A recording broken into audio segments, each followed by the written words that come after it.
Hello les Sagittaires, j'espère que vous allez bien. Voici vos énergies du jeudi 7 novembre 2024. Je commence avec votre état d'esprit. Eh bien ici, il y a du mouvement dans votre état d'esprit, donc peut-être avec des envies de changement, des speeds un petit peu, enfin le fait d'avoir envie de peut-être de bouger, d'aller à droite, à gauche, ou alors de faire des actions, de passer des coups de fil, enfin voilà, il y a du mouvement. Alors, par rapport à l'énergie que nous envoie l'univers, ici on a la carte de la liberté. Donc, elle vous souffle de prendre votre liberté, de vous sentir libre, de vous sentir peut-être libéré, d'être déchargé d'un poids ou quelque chose comme ça. Ok.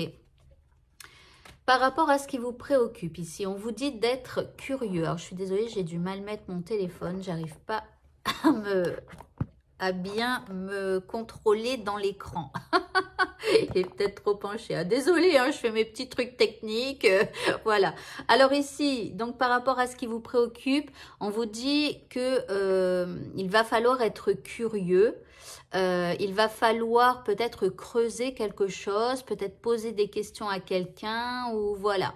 En deuxième carte ici, vous avez la carte de la sagesse. Donc aussi, il faudra avoir une forme de sagesse, peut-être de ne pas vous offusquer, justement, si quelqu'un vous répond quelque chose qui ne vous convient pas, ou voilà, ou de prendre les choses avec sagesse, par exemple, si, je sais pas, vous avez un problème avec quelqu'un, si vous êtes curieux et que vous lui demandez quel est le problème, elle va peut-être vous répondre des choses qui ne vont pas vous plaire, donc il faudra prendre les choses avec sagesse.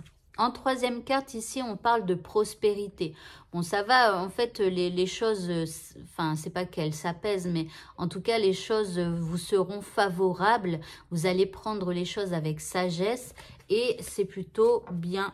Ici, en indice, on a la grande prêtresse. Donc, on vous dit aussi d'écouter vos intuitions. Peut-être que vous aviez vu clair aussi par rapport à ce que vous aviez entrevu. Voyez, donc peut-être que ça, vous le prenez avec sagesse parce que vous saviez au fond de vous.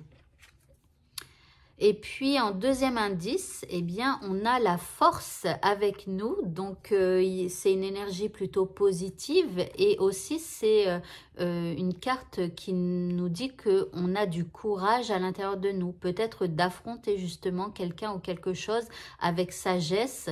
Mais en tout cas, c'est ce qui va vous apporter la prospérité dans votre vie.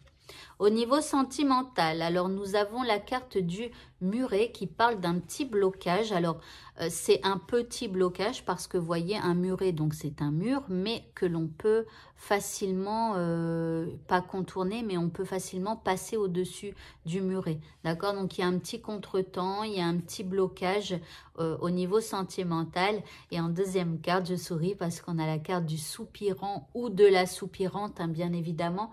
Donc ici, c'est comme si il y a un petit blocage et la personne que vous aimez, alors soit c'est vous, soit c'est l'autre, hein, vous voyez comment ça vous parle, mais il y a une petite crainte d'aller vers l'autre. Vous voyez, en tout cas, voilà. Et pour les célibataires, peut-être que vous en rendez pas compte, mais il y a quelqu'un qui soupire en vous voyant. Donc voilà, on va prendre l'indice. Amour véritable. Pour l'indice, ici on vous dit que voici l'amour de votre vie. Alors j'espère que ce soupirant ou cette soupirante va se faire connaître. Et si c'est vous, le soupirant ou la soupirante, eh bien, faites quelque chose. Ne vous empêchez pas de faire un pas vers l'autre. Alors, je sais que ça peut, tout peut basculer. C'est-à-dire, en déclarant votre flamme, la personne, elle peut vous dire carrément, bah non, tu m'intéresses pas. Ça, c'est le râteau du siècle, mais ou le râteau de la journée plutôt. Comment le fait de soupirer, vous voyez, quand on voit quelqu'un qu'on aime, machin et tout ça, ça peut durer des années. Donc, est-ce que vous avez envie de rester des années à tourner en rond pour quelqu'un que vous aimez et qui peut-être ne vous aime pas? Donc, dans ce cas-là, moi, je préfère d'y aller franchement et de déclarer votre flamme. Si elle vous recale ou si il vous recale, eh bien, au moins, vous saurez. Et dans ce cas-là, vous irez déclarer ou en tout cas, vous irez vous intéresser à d'autres personnes. Voilà. Mais en tout cas, voilà, il y a quand même quelque chose d'amour, enfin, il y a de l'amour véritable, quoi. Vous avez l'impression que c'est l'amour de votre vie. Et pour le mot de la fin, eh bien, vous avez le péridote. Alors, je ne sais même pas ce que c'est, le péridote ou le péridot. Ça doit être une plante. Ici, on vous parle de protection, de vitalité et d'équilibre.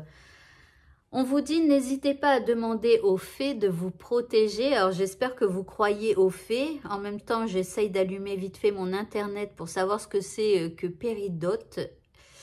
Alors, vite fait, hein. Alors, désolé, faites un petit avance rapide, voilà. Donc, n'hésitez pas à demander aux fées de vous protéger. Elles vous envelopperont de leur lumière scintillante, ce qui vous redonnera énergie, joie de vivre et harmonisera votre quotidien. Alors, bien évidemment, si vous ne croyez pas aux fées, demandez à ce en quoi vous croyez. Alors, apparemment, non, c'est une pierre précieuse. Voilà. Oh, c'est une pierre verte. Ah bah oui, elle est là sous ses pieds. Sur le coup, j'ai cru que c'était un rocher. C'est une pierre verte comme ça. Je ne connaissais pas du tout. Donc, je m'y intéresserai. Mais en tout cas, voilà, elle va vous apporter protection, vitalité et équilibre. Voilà. Eh bien, écoutez, ce tirage est terminé. Je vous souhaite à tous de passer un très bon jeudi. Et je vous dis à bientôt pour d'autres vidéos. Au revoir.